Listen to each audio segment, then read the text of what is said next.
Everyone, welcome back my new another blog guys. तो मेरा नाम है अलका। अभी आपको लग रहा होगा ना ये कहाँ का प्लेस है, तो मैं बताती हूँ। मैं ये जैसा जबलपुर संभाग है ना, जबलपुर संभाग का नरसिंहपुर डिस्ट्रिक्ट है, उसकी जो तहसील है गोटे गाँव, तो मैं फ़िलहाल वहाँ हूँ। पिछले 4-5 दिनों से मैं यहाँ हूँ। एक्चुअली मेरी भाभी की पोस्टिंग यहाँ पर है। हम लोग एक भाई एक बहन है, तो जो मेरी भाभी हैं तो उनकी पोस्टिंग यहाँ है, तो वो लोग भैया भाभी अभी यहीं रहते हैं। तो मैं यहीं आई थी मिलने के लिए। अभी मैंने कुछ दिनों की छुट्टियाँ ली हैं, तो मैं आपको यहाँ का दृश्य दिखाती हूँ। तो ये दिख रहा है ना, ये स्कूल है। तो स्कूल यहाँ अभी काम वगैरह चल रहा है। ये स्कूल मतलब जो टूट रहा है स्कूल, और अभी शायद क्लासेस चल रही है। और यहाँ पर देखो पूरा काम वगैरह चल रहा है। और अच्छा हुआ कि अभी काम थोड़ा बंद है, क्योंकि शायद इनका भी लंच टाइम हुआ है, नहीं तो खर खर काफ़ी टाइम से आवाज़ आ रही है। अभी ब्रेक लगा हुआ है काम पे, वो हमारे लिए भी अच्छा है, ताकि मैं आप लोगों से बात भी कर पा रही हूँ सही ढंग से, नहीं तो वो आवाज़ म्यूज़िक चलता है कहीं। ठीक है, तो देखिए इतना प्यारा, ये भी काफ़ी डेवलप हो गया है। मतलब जैसे कि आप यहाँ के बारे में कुछ आपको बताऊँ। गोटे गाँव जैसा जो जालम सिंह पटेल जी है ना, शायद वो सांसद है, वो उनकी जन्मस्थली यहीं की है, उनका घर यहीं का है। और देखिए मैं पीछे का आपको स्कूल दिखाती हूँ।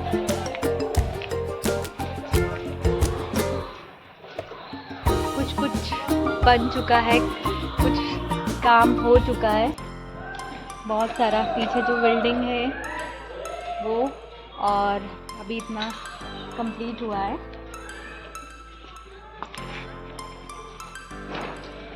और जैसा एक स्कूल जो रहता है ना, मतलब जो एजुकेशन के लिए, बच्चों के एजुकेशन के लिए स्कूल है ना, आजकल सिटी में तो सरकारी प्राइवेट स्कूल को थोड़ा ऐसा ज़्यादा इम्पोर्टेंस देते हैं कि इंग्लिश मीडियम स्कूल है, लेकिन आजकल मतलब जो सरकारी स्कूल भी हैं वो भी काफ़ी डेवलप होने लगे हैं, उन्हें भी अच्छे से वो कर रहे। देखो ना, ये भी कितना प्यारा बना हुआ है, सरकारी स्कूल है ये। अब बात यहाँ एजुकेशन की चल रही है, तो मैं आपको कोई एक चीज़ बताती हूँ।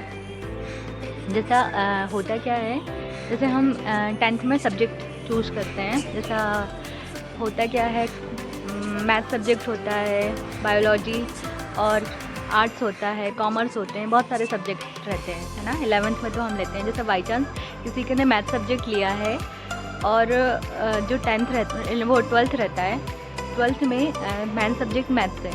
अगर आप साथ में एडिशनल बायो ले लेते हैं, है ना, मतलब मैथ सब्जेक्ट मैन है और एडिशनल अगर बायो ले लेते हैं, तो उससे क्या बेनिफिट हो जाएगा कि जैसा कि अगर आप बायो की कोई वैकेंसियाँ आ रही हैं, है ना, तो आप उसमें भी अपना दावेदारी रख सकते हैं।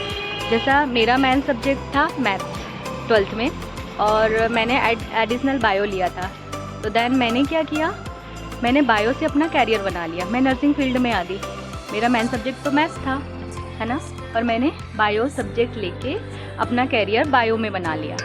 तो गाइज ऐसा होता है, जैसे इंडियन एयरफोर्स की भी वैकेंसी आती है, उसमें भी क्या दो सब्जेक्ट रहते हैं, जहाँ तक मुझे याद है।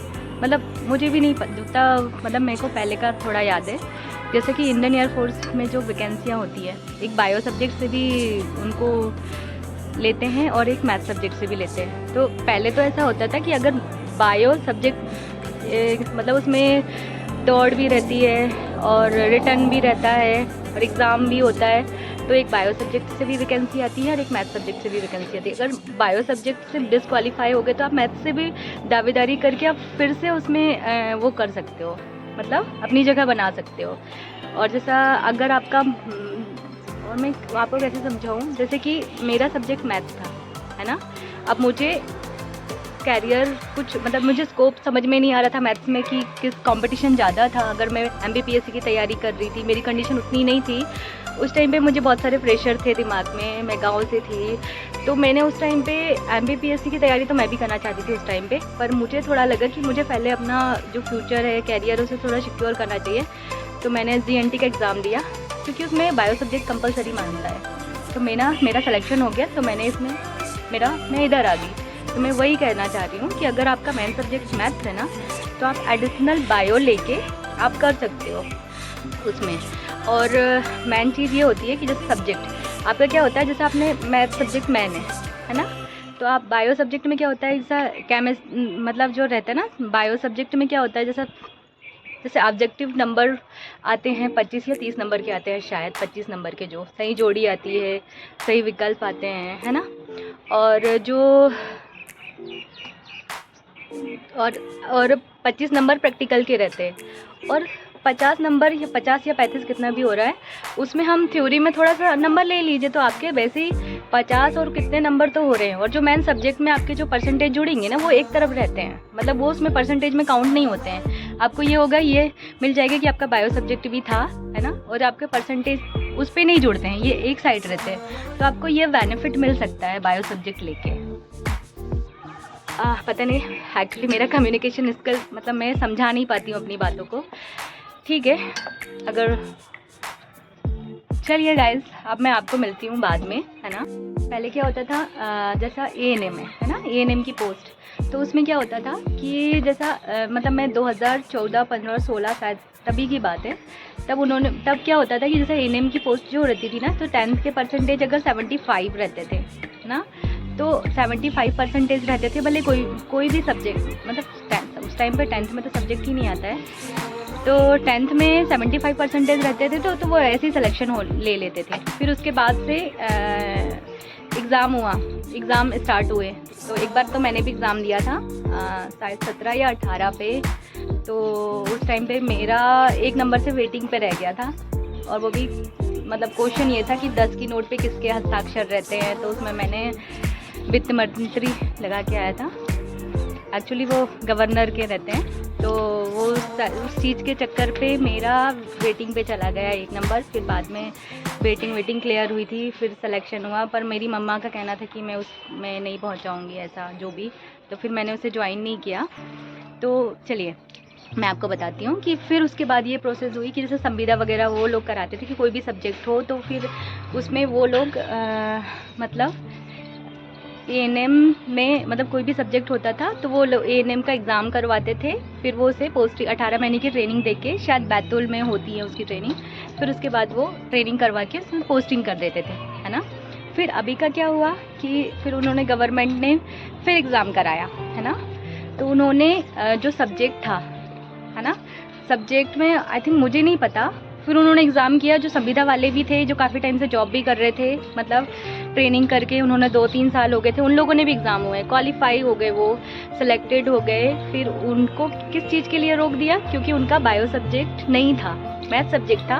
उन्होंने ये बात भी रखी कि भाई हम लोग इतनी अपनी सेवाएं दे चुके हैं गवर्नमेंट संविदा में, मतलब अपनी जॉब को, तो हमें लेना चाहिए। जबकि उन्होंने, कुछ लोगों के नाम तो मेरिट लिस्ट में भी थे, पर उन लोगों को उन्होंने जॉब में नहीं लिया क्योंकि उनके पास बायो सब्जेक्ट नहीं था। समझ रहे हो आप, मतलब बायो की इतनी डिमांड होती है, मतलब अगर ये लोग मैथ्स के साथ उस टाइम पे भी अगर एडिशनल बायो ले लेते ना, तो उस टाइम पे भी ये लोग मतलब यहाँ अपनी दावेदारी रख पाते थे। लेकिन अभी तक इन लोगों का केस चल रहा है बिकॉज इनके पास बायो सब्जेक्ट नहीं था। तो जिसके पास बायो सब्जेक्ट था उसको गवर्नमेंट ने ज्वाइनिंग परमानेंट पोस्ट में दिला दिया, बट जिसके पास नहीं है वो अभी तक, मतलब उनका केस वगैरह चल रहा है हाई कोर्ट, सुप्रीम कोर्ट, जो और उनको अभी ज्वाइन नहीं किया है। तो ये सारी चीज़ें होती हैं, मतलब सब्जेक्ट का बहुत मायने रखती है। अगर हमारे पास बायो सब्जेक्ट भी रहता है, भले ही उसमें कितने भी परसेंटेज क्यों ना हो, परसेंटेज ज़्यादा मायने नहीं रखता कि कितने परसेंटेज तुम्हारा सेकंड डिवीज़न भी है, बात सब्जेक्ट की होती है कि तुम्हारा सब्जेक्ट तुमने किस चीज़ से कंप्लीट किया है। तो अगर ये ANM लोगों के पास अगर बायो सब्जेक्ट रहता उस टाइम पे, तो ये अभी ज्वाइनिंग कर चुकी होती जो संविदा बेस पे है। तो मैं कुल मिला के आपको यही बताना चाहती थी कि अगर आप चाहो तो आप एडिशनल बायो भी ले सकते हो, मतलब छोटी मोटी मतलब जॉब तो कोई छोटी मोटी नहीं होती है, सब अपने स्तर की जॉब होती है। और तो ठीक है, अगर आपको समझ में आई होगी तो थैंक यू। मैं तो कहती हूँ कि खूब पढ़ें, आगे बढ़ें और अच्छा पढ़ें। मैं तो कहती हूँ और अच्छी पोस्ट ज्वाइन करें, MPPSC में जाएं, UPSC में जाएं, क्या हुआ, पढ़ ही रहे तो अच्छा पढ़ें। प्री निकालना पड़े, मेंस निकालना पड़े, इंटरव्यू निकालना पड़े, पर पढ़े तो अच्छा पढ़े, अच्छी जॉब लें। चलो मिलते हैं, bye bye, take care. See you soon.